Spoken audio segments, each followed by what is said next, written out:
What's going on, Port fans? Welcome back to another video on my channel, and today we're going to be reviewing Port Adelaide's round 4 clash against Richmond that happened yesterday at the Adelaide Oval. A disappointing day, unbearable to watch, and unfortunately we didn't get the job done, losing by 7 points to a Tigers outfit that were they were hunting, and it was bitterly disappointing. But let's review the game and see what went wrong, and a few of the positives as well that happened yesterday. I would have just found a few little holes. Not 15, not what you want to hear in those circumstances, and it put them out of kilter. Ebert takes the mark, turns, thinks he's within range. He is. Mighty strike. There's many ways you can describe yesterday's performance. It could have been disappointing. That's probably the easiest word to find. Weak. I thought it was pretty weak by our boys. The attitude of the contest was, we're going to win this. It just didn't pan out that way, and now we're looking at 2-2 against the West Coast side next week, who are up and about. It's just, you should be realistically, like, if you look at the last 2 games, we should be 4-0. Couldn't kick last week. Better kicking this week, but our play around the footy and inside 50 entries was shocking. It was so 2018-like. What happened to that game plan of coming inside 50 and being free-flowing and fast-paced? There was none of that yesterday. There was a couple of glimpses, but that's about it. And that's bitterly disappointing, especially when you promise so much, and that's what they deliver. And questions have got to be asked again, and look, I don't disagree with people's comments about the coach Ken Hinkley, or certain players, blah, blah, blah. That's your opinion, that's fine. I actually agree with you. But in saying that, when you're outplayed by a Richmond side, outmuscled by a B-grade Richmond side, then the onus falls on the players. They're out there, they're the ones with the mentality. A coach can only do so much, and at the end of the day, the players out there were the ones doing the job. They couldn't pull it off, they couldn't pull off the plans, they weren't doing it effectively enough. And a bit of the game plan does come into play, and the coaching does get a bit of the blame, but also the players, they have every opportunity. They have the eyes. They have the 2 eyes out there. They know what they're doing. They can see exactly what's happening. But they can't pull off the plan. So there's a lot of passengers at the moment out on the field. But there was too many contests where all of our defenders went up to spoil. There's no communication. It was dead quiet out there. Richmond were talking. They were trying to get each other up. They were trying to set up the plan, set up the style of play they wanted around the contest while they're running, moving, direction. There was none of that. The only person that was doing that for Port Adelaide yesterday, surprise, surprise, Travis Boak. Not even the captain anymore, but Blake's still lifting this side across the line, or trying to at least.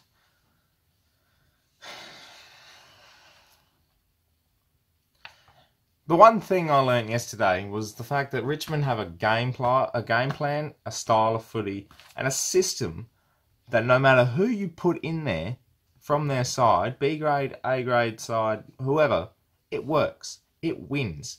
If they play to it, and they play well to it, then they're unstoppable. Imagine if they had Martin, Rance, Rewalt, and Cochin yesterday. Bloody hell, would have lost by 6 goals.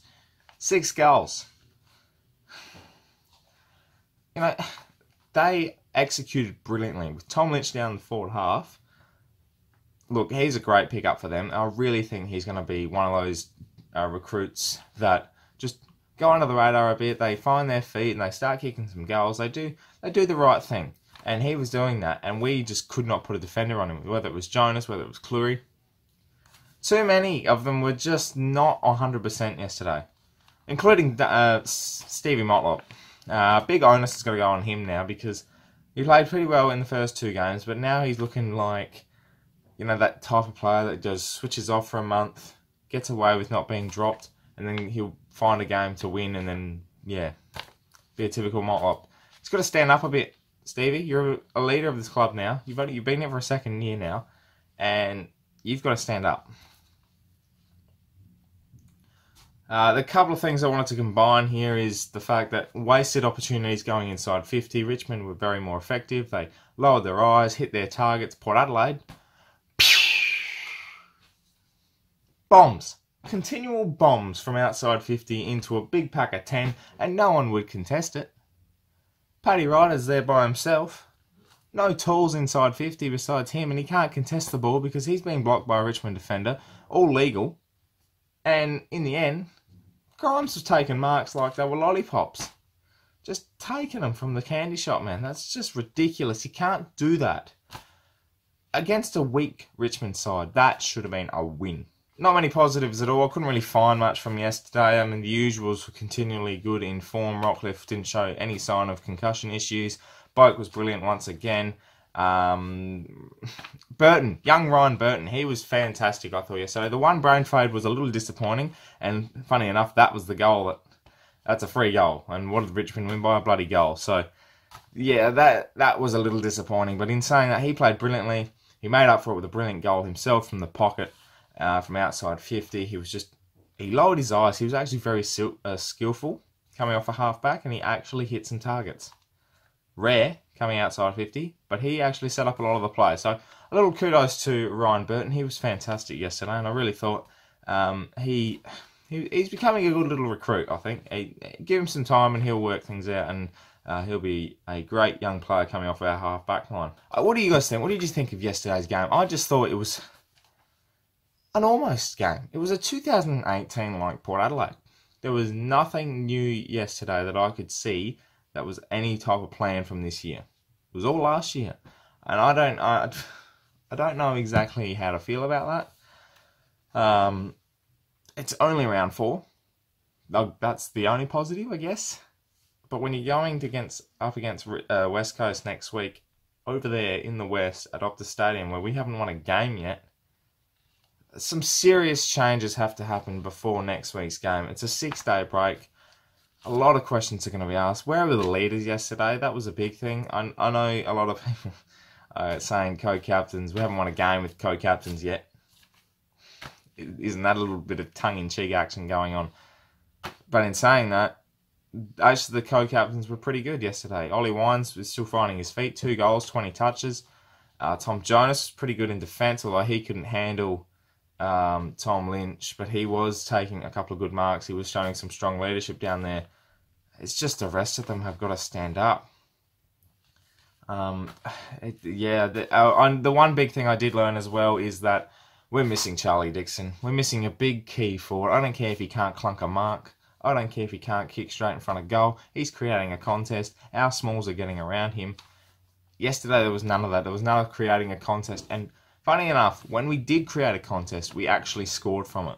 Last quarter, Ollie Wines got a great snap in because of Ebert's crumbing from a ball that went inside 50. Paddy Ryder in the second quarter got a great snap, and in the contest, he picked the ball up, snapped it goal, and we got a goal from it from Sam Pepper on the goal line. Those small things that just continually nag at you, glimpses, but there's just not enough. Pull your finger out, Port Adelaide. Overall, statistically, good game of footy. Very good by Port. Statistically. Execution-wise, poor.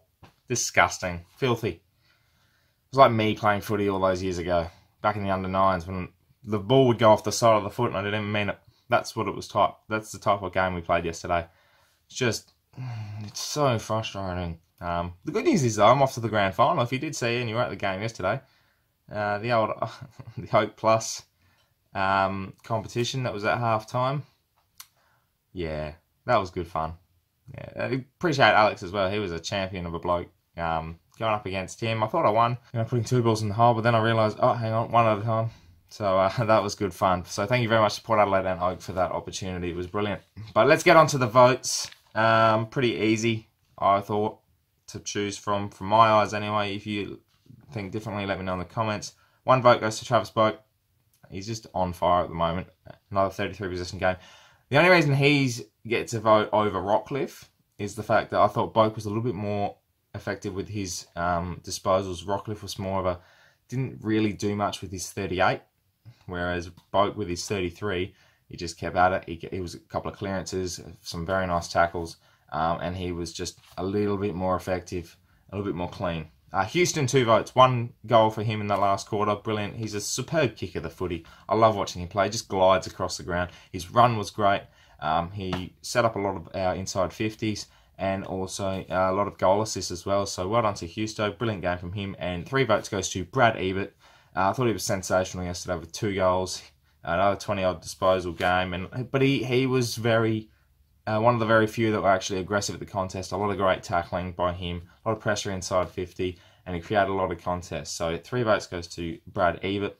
And that's this review done for round 4, Port fans. Again, let me know in the comments below what you think of the game. And yeah, on to next week against West Coast.